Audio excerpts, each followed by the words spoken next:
Амрыг өргөзөгчтэй Полис подкаст хөтөлбөрийн энэ удаагийн дугаарт экологийн цагдаагийн албаны урьдчилан сэргийлэх хамтын ажиллагааны хилцэн мэргэжилтэн цагдаагийн ахлах тэслагч хам оролцож байна. Танд энэ өдрийн мэндийг хүргэе. За баярлалаа та бүхэнд энэ өдрийн мэндийг хүргэе. Баярлалаа. Тэгэхээр бидний ярилцах сэдв бол хүрээлэн буй орчны эсрэг гэмт хэрэг нөхөн сэргийлэл сэдвийн хүрээнд ярилцах болно. Яг хүрээлэн буй байгаль орчин гэж юу хэлдэг талаар та бидэнд мэдээлэл өгвөл. За хүрээлэн буй байгаль орчин гэдэг нь болохоор хүн амьд амтан тэдний хойч үед итгэх боломжийг олгодог соёл, нийгэм, эдийн засгийн, нийгэм, биологийн бит орчин юм. Өөрөөр хэлбэл амьд бие оргийн үзнэ амьдрах таатай орчин газар хэлж байгаа. Тэрийг хүрээлэн буй байгаль орчин гэж. Хүрээлэн буй орчны эсрэг гэмт хэрэг гэж яг юуг ойлгохоо та бидэнд мэдээлэл өгвөл. За хүрээлэн буй орчны эсрэг гэмт хэрэг эрүүг үйлдэл зааснаар 24-ийн 5 болон 25-4 зааснаар хууль бусаар ашигт малтмал олбруулах, хууль бус хангааг нуртай холбоотой хэргийг хэлнэ. Нөхөн сэргээлт 2024 арга хэмжээний хүрээнд ямар ажлууд хийгдсэн бэ?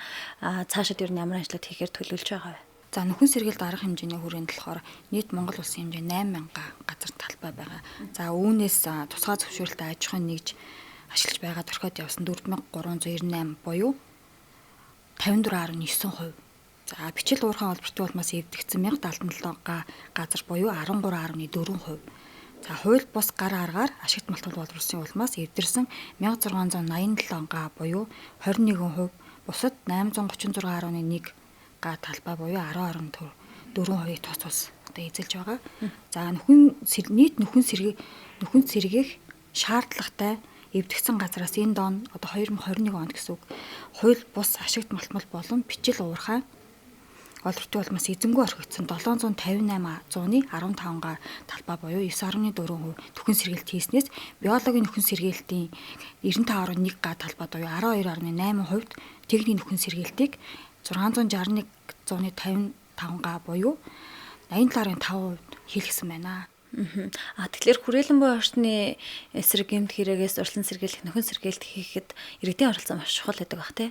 Тэ иргэдийн оролцоо маш чухал. Иргэд өөрсдөө газар одоо энэ байгаль ихтлэхийг одоо газраа ухаад энэ ч одоо ингээд байхаар нөхөн сэргээлт зарим хийх боломжгүй болчихж байгаа. Байгаль ихтлэхийг хайрлаж хамгаалахгүй болохоор за нөхөн сэргээлт нь болохоор байгалийн болон техник ингэж байдаг. За иргэд өөрсдөө ингээд анхааралтай байвал одоо заавал энэ байгалийн техникийн тийм нөхөн сэргээлтийг хийх шаардлага байхгүй. Тэгэхээр экологийн цагдаагийн албанаас иргэдийн оролцоонд суурилсан ямар ажлуудыг цаашид хийхээр төлөвлөж байна?